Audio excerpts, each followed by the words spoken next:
മനസ്സിനെ വിശ്വസിക്കണ്ട? വിശ്വസിക്കണ്ട? ഉണ്ട്. വിശ്വസിക്കുണ്ടെന്ന് പറഞ്ഞവരൊക്കെ ഒന്ന് കയ്യൊന്നിച്ചാണ്. ഒന്നിക്കും ഉണ്ട്, എല്ലാരും ഉണ്ട്. അൽഹംദുലില്ലാഹ്. ശരീരത്തിന്റെ കാര്യത്തിലോ വിശ്വസിക്കണ്ട? ശരീരത്തിന് വിശ്വസിക്കണ്ട? വിശ്വസിക്കണ്ട? അല്ല, മനസ്സിനെ വിശ്വസിച്ച സ്ഥിതിക്ക് അതിന്റെ ഒരു ഭാഗമായിട്ട് വരുന്നതാണല്ലോ ശരീരം. അപ്പൊ അത് കാണിക്കുന്ന കാര്യങ്ങളൊക്കെ നിങ്ങൾ വിശ്വസിക്കണ്ട? ഒക്കെ ഉള്ളതാന്ന് വിശ്വസിക്കണ്ട? ഉണ്ട്. കുറച്ചാൾക്കാരുള്ളൂ. മനസ്സിനെല്ലാരും വിശ്വസിക്കണ്ടല്ലേ? ഇന്ന് ഞാൻ ഒരു കാര്യം ചോദിക്കട്ടെ. 2 തരം ചിന്തകൾ ഉണ്ട്, നിങ്ങൾക്ക് അറിയാലോ. 2 തരം ചിന്തകൾ. ഒന്ന് പോസിറ്റീവ് എന്നും പറയും, ഒന്ന് നെഗറ്റീവ് എന്നും പറയും. അല്ലെങ്കിൽ ഒരു ചിന്ത നമ്മൾ എന്തെങ്കിലും മുന്നോട്ട് പോകാൻ സഹായിക്കും, അല്ലെങ്കിൽ വല്ലാതെ അങ്ങോട്ട് മോട്ടിവേറ്റ് ചെയ്ത് ജീവിതം മുന്നോട്ട് പോകാൻ സഹായിക്കും. അല്ലേ? അങ്ങനത്തെ ചിന്തകളില്ലേ? അതുകൊണ്ടല്ലേ നമ്മൾ ഇവിടെ നിൽക്കണേ, ഈ പരിപാടിക്ക് വന്നതൊക്കെ. സന്തോഷം അല്ലേ? പക്ഷെ വേറൊന്നുണ്ട്, നമുക്കാർക്കും പറ്റാത്തൊരു സംഗതി. പക്ഷെ ഇന്ന് കാലഘട്ടത്തിൽ ഏറ്റവും കൂടുതലുള്ള ഒരു സംഗതി എന്തത്? നെഗറ്റീവ് തോട്ട് അല്ലേ? നെഗറ്റീവായ ചിന്ത. അത് നമുക്ക് പറ്റൂല. അത് നമുക്ക് ഹാൻഡിൽ ചെയ്യാൻ കുറച്ച് ബുദ്ധിമുട്ടാണ് അല്ലേ? ഓക്കെ. ഇത് 2 ചിന്തകളാണ് വരുന്നത് മനസ്സിൽ നിന്നാണ് അല്ലേ? പോസിറ്റീവായ ചിന്തകളായിരിക്കട്ടെ, നെഗറ്റീവായ ചിന്തകളായിരിക്കും. ഇത് യഥാർത്ഥത്തിൽ നിങ്ങളുടെ ജീവിതത്തിൽ നടന്ന കാര്യങ്ങളാണോ? ആണോ? ആണെന്നുള്ളത് കയ്യെത്തിച്ചാണ്. പോസിറ്റീവായ ചിന്തകളായിരിക്കട്ടെ, നെഗറ്റീവായ ചിന്തകളായിരിക്കട്ടെ, ഇതെല്ലാം നടന്നത് മാത്രം എൻ്റെ മനസ്സ് പറഞ്ഞല്ലോ എന്നാണെങ്കിൽ കയ്യൊന്തിക്കും. ആണോ? അല്ല. അപ്പൊ നിങ്ങൾ നേരത്തെ പറഞ്ഞ നിങ്ങളെ മനസ്സിനെ വിശ്വസിക്കണ്ട? അതോ നെഗറ്റീവ് ചിന്ത പിന്നെ പോട്ടെ നോക്കാം, അതില്ലാത്തതുള്ളതൊക്കെ വിളമ്പി തരും. പോസിറ്റീവോ? അപ്പൊ തോന്നലുകളല്ലേ? അപ്പൊ നിങ്ങൾ വിശ്വസിക്കുന്നത് തെറ്റ്. മനസ്സിലായോ? മനസ്സിനെ പൂർണ്ണമായി വിശ്വസിക്കരുത്. അത് ആദ്യം നമ്മൾ അതാണ് മനസ്സിലാക്കേണ്ടത്. മനസ്സ് എല്ലാം പറയുന്നത് ശരിയല്ല. ഞാൻ എൻ്റെ മനസ്സിനെ വിശ്വസിക്കണേ അല്ലേ? ആൾക്കാരോട് പറയുന്നത് കേൾക്കുമ്പോൾ എന്തോ ഒരു ഇമോഷണലാ. ആ മനസ്സ് എന്തൊക്കെ പൊട്ടത്തിനെ വളമ്പണമെന്നുള്ളത് ആദ്യം നമ്മൾ മനസ്സിലാക്കണം. അതാണ് ഫസ്റ്റ് സ്റ്റെപ്പ് നമ്മൾ മൈൻഡ് ചെയ്യേണ്ടത്. ഓക്കെ. ഇനി പോസിറ്റീവ് ചിന്തകളെ പിന്നെ അങ്ങോട്ട് വന്നോട്ടെ എന്ന് വെക്കാം. കാരണം എന്താ, നമുക്ക് മുന്നോട്ട് ഇങ്ങനെ പോകാനല്ലേ, അതോടെ നോക്കാം. പക്ഷെ നെഗറ്റീവ് ചിന്തകളെ അത് മര്യാദക്ക് കൈകാര്യം ചെയ്തിട്ടില്ലെങ്കിൽ നമ്മളിപ്പോൾ ഇത്രയും സന്തോഷിച്ച് നിൽക്കുന്ന ഇടയില്ലേ ദുഃഖിച്ച് നിൽക്കുന്ന ആൾക്കാരുണ്ടാവും. എന്താ കാര്യം? നിങ്ങൾ ആരെങ്കിലും അതിനെ സങ്കടപ്പെടുത്തിയിട്ടാ? അല്ല. നമ്മൾ പറയില്ലേ, എൻ്റെ ചുറ്റുപാടുള്ള ആൾക്കാർ എന്നെ സന്തോഷപ്പെടുത്താഞ്ഞിട്ടാണ്, എൻ്റെ സപ്പോർട്ട് ഇല്ലാഞ്ഞിട്ടാണ്. ആണോ? ആ ഒരാൾ ഇത്രയും സന്തോഷിക്കുന്നിടത്ത് സന്തോഷിക്കാത്ത അല്ല, അവർക്ക് ഉള്ളിലുള്ള കുറച്ച് പ്രശ്നങ്ങളുണ്ട്. അപ്പൊ അത് മനസ്സിലാക്കുന്ന ഒന്നാണ് നെഗറ്റീവ് തോട്ടിനെ എന്ത് ടെക്നിക്ക് ഉപയോഗിച്ചിട്ട് വേണം നമ്മൾ അതിനെ മനസ്സിലാക്കി എടുക്കാനുള്ളത്. അപ്പൊ അതിനുള്ള 3 ടെക്നിക്കുകളാണ് ഞാൻ പറയുന്നത് കേട്ടോ. അപ്പൊ ഞാനൊരു എക്സാമ്പിൾ പോയി പറയാം. എല്ലാവരും ശ്രദ്ധിക്കണേ. എക്സാമ്പിൾ നിങ്ങളാണ് ഉത്തരം പറയേണ്ടത്. 3C എന്ന ടെക്നിക്കാണ് പറയുന്നത്. അത് ഞാനൊരു കഥയിലൂടെ, അതായത് ഒരു സംഭവത്തിലൂടെയാണ് പറയുന്നത് കേട്ടോ. ഒരു ചെറുപ്പക്കാരൻ ചെക്കന് ഓനൊരു ബൈക്ക് വിട്ട് പോവാ, റോയൽ എൻഫീൽഡ് തന്നെ ആയിക്കോട്ടെ കേട്ടാ, ചീറി പാഞ്ഞു പോവാണ്. ആ പോക്ക് കണ്ടാൽ തന്നെ ഇവനിത് എങ്ങോട്ടാ പോന്നെ, പഠിച്ചോലെ പെരീക്കാണാ അതോ മയ്യത്താവോ ഒരു ഉറപ്പില്ല, അങ്ങനത്തെ പോക്കാവും പോകുന്നത്. ആ പോക്ക് കാണുമ്പോ പോലീസ് അവിടെ ഉണ്ട്.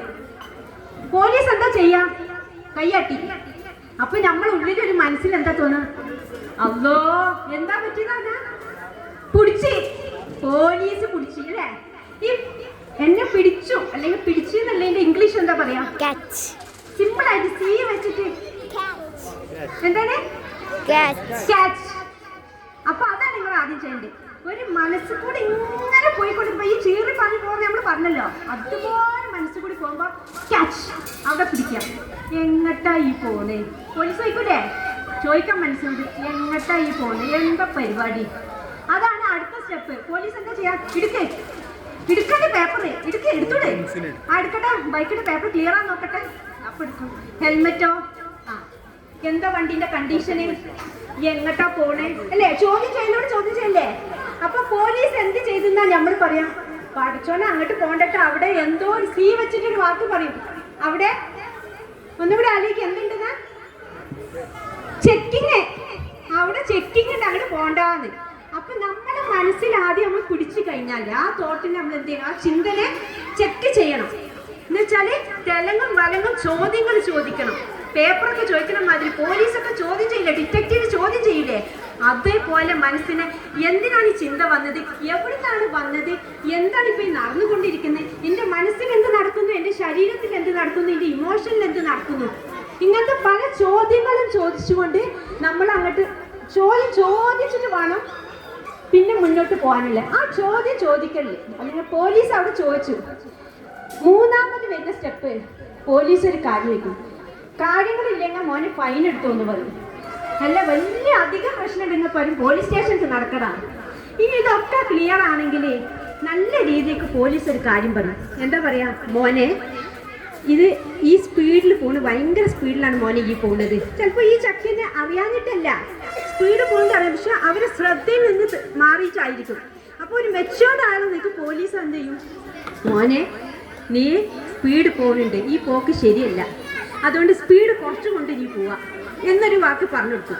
അപ്പോൾ ഏകദേശം കുറച്ച് ഒരു മെച്യൂരിറ്റി ഉള്ള കുട്ടിയൊക്കെയാണെങ്കിൽ ഓക്കെ, പറഞ്ഞതിൽ എന്തോ കാര്യമുണ്ടെന്ന് മനസ്സിലാക്കി അതിനനുസരിച്ച് പോകും. അപ്പോൾ നമ്മൾ മൂന്നാമത് ചെയ്യേണ്ട സ്റ്റെപ്പ്, നമ്മുടെ മനസ്സിനെ തെലങ്ങും ചോദ്യം ചെയ്തതിന് ശേഷം നമുക്ക് അംഗീകരിക്കാൻ പറ്റുന്ന രീതിക്ക് നമുക്ക് ആദ്യം വന്നിരുന്ന ആ നെഗറ്റീവ് തോട്ടുണ്ടല്ലോ അതിനെ മാറ്റി ഒരു പോസിറ്റീവ് തോട്ടിലോട്ട് കൊണ്ടുപോകാം.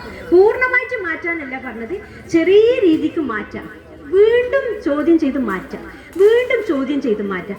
അങ്ങനെ കൊണ്ടുവന്ന് ചില യഥാർത്ഥങ്ങൾ നമ്മളെ മനസ്സിനെ പറഞ്ഞ് മനസ്സിലാക്കി കൊടുക്കാം. യഥാർത്ഥത്തിൽ ഇത് നടന്നതല്ല, ചിലത് എനിക്ക് തോന്നിയതായിരിക്കും, അല്ലേ? നമുക്ക് മൈൻഡിൽ ഈഗോ ഉള്ള ആൾക്കാരല്ലേ, അല്ലേ?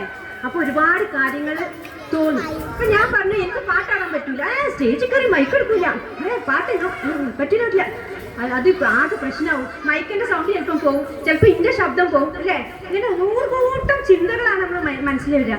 അവിടെ വെച്ച് പിടിച്ചിട്ട് ചോദിക്കണം, അല്ല ഞാൻ മൈക്ക് എടുത്താൽ എന്താ പറ്റുക, ശബ്ദം പോയൊന്നും പോകുന്നല്ലേ ഉള്ളൂ, കുഴപ്പമില്ല, ഇതേ പാട്ട് വേണ്ട, എനിക്ക് സംസാരിക്കാൻ പറ്റുമെങ്കിൽ ഞാൻ സംസാരിക്കാം എന്നും പറഞ്ഞ് അത് ഒഴിവാക്കേണ്ട ആവശ്യമില്ലല്ലോ. ഓക്കെ, അപ്പം നമ്മൾ ഭയത്തിന് എന്തിനാണ് യഥാർത്ഥത്തിൽ നമുക്ക് പേടി വരുന്നത്? സ്റ്റേജിൽ നിൽക്കാനാണ് പേടി, അല്ലെങ്കിൽ അപ്പുറത്ത് നിൽക്കുന്ന ആൾക്കാർ എന്തെങ്കിലും ചിന്തിക്കുമെന്ന് വിചാരിച്ചിട്ടാണോ പേടി? അത് ഞാൻ നല്ല രീതിക്ക് പഠിച്ചത് മറന്നു പോകുന്നുള്ളതാണോ എന്നുള്ള ചോദ്യങ്ങൾ പലതും ചോദിക്കാം.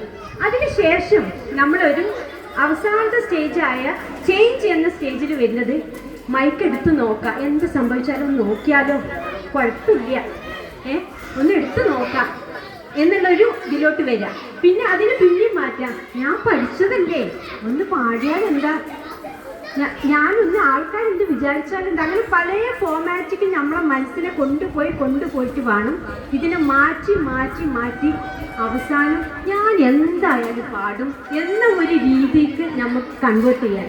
പക്ഷെ ആദ്യ ഘട്ടത്തിൽ ഇത് ചെയ്യാൻ വലിയ ബുദ്ധിമുട്ടാവും, കാരണം നമ്മൾ മനസ്സിന് അങ്ങനെ വിട്ടുകൊടുത്തിക്കണേ, അങ്ങോട്ട് വരട്ടെ, ഈ വരട്ടെ വിചാരിച്ചതിൻ്റെ പ്രശ്നം എന്തായാലും നെഗറ്റീവ് തോട്ട് മനസ്സ് ഇങ്ങനെ റിവൈൻഡ് ചെയ്ത് ഇത് ശരീരത്തിനെ ബാധിക്കണമെന്നു. ശരീരത്തിനെ ബാധിക്കാത്ത പല ഹോർമോണൽ ചേഞ്ചസ് വരലുടങ്ങും. അങ്ങനെ അത് ശരീരത്തിൽ വരലുടങ്ങും. ശരീരത്തിൽ വന്നു കഴിഞ്ഞാലാണ് ഇന്ന് നമ്മൾ കാണുന്ന മാറാത്ത ഒരുപാട് രോഗങ്ങളുടെ കാരണം മനസ്സിന് ബന്ധം ഉണ്ടെന്നുള്ളതാണ്. കാരണം മനസ്സും ശരീരം തമ്മിൽ അങ്ങോട്ടും ഇങ്ങോട്ടും കണക്റ്റഡാണ്.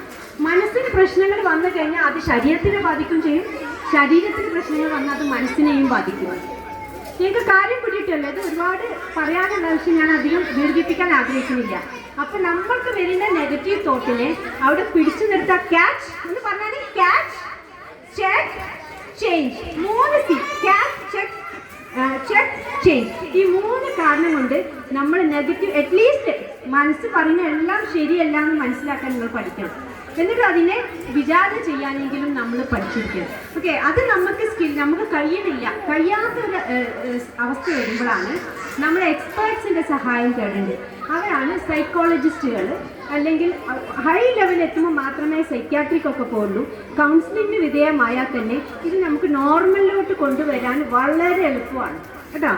അതും കവിഞ്ഞ് വരുമ്പോഴാണ് സൈക്യാട്രി എന്ന ലെവൽ അധികം ആൾക്കാർ എത്തലില്ല. പക്ഷെ സൈക്കോളജിയിൽ തന്നെ ഒതുങ്ങും.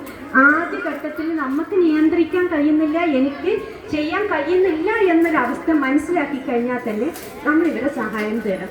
പഴയ 1, 2, 3 സെഷന് ശേഷം നമ്മൾ ബാക്ക് ടു നോർമൽ ആവും. ഓക്കെ, നമുക്ക് നല്ല ഹാപ്പി ആയിട്ട് ജീവിക്കാൻ പറ്റും. അതുകൊണ്ട് ഞാൻ പറയുന്ന ഒരേ ഒരു കാര്യമുള്ളൂ, ഇന്നത്തെ കാലത്ത് ശരീരത്തിനൊരു അസുഖം വന്നാലോ ശരീരത്തിനൊരു മുറിവ് വന്നാലോ നമ്മൾ വേഗം കയറി ഡോക്ടറെ കാണിക്കും അല്ലേ? മനസ്സിന് വന്ന എന്തെങ്കിലും പ്രശ്നത്തിന് ആരെങ്കിലും ചികിത്സ നേടിക്കണം. അപ്പോൾ പിന്നെ ഭ്രാന്തി നാട്ടിൽ മുട്ടും. ഭ്രാന്തിയല്ല, ഭ്രാന്തി ആവാതിരിക്കണമെങ്കിൽ മനസ്സിൻ്റെ പ്രശ്നങ്ങളെ നമ്മുടെ ശരീരത്തിൻ്റെ പ്രശ്നങ്ങൾ പോലെ തന്നെ ചികിത്സിക്കാൻ നമ്മൾ പഠിക്കണം. കാരണം മനസ്സും ശരീരവും തമ്മിൽ ബന്ധമുണ്ട്. അതാണ് ആദ്യം നമ്മൾ മനസ്സിലാക്കുന്നത്. Thank you. ഇതോടെ കൂടെ ഞാൻ എൻ്റെ വാക്കുകൾ അവസാനിക്കുന്നു. നിങ്ങൾക്ക് കുറച്ച് കാര്യങ്ങൾ മനസ്സിലായിട്ടുണ്ടാവുമെന്ന് ഞാൻ വിശ്വസിക്കുന്നു. Thank you very much.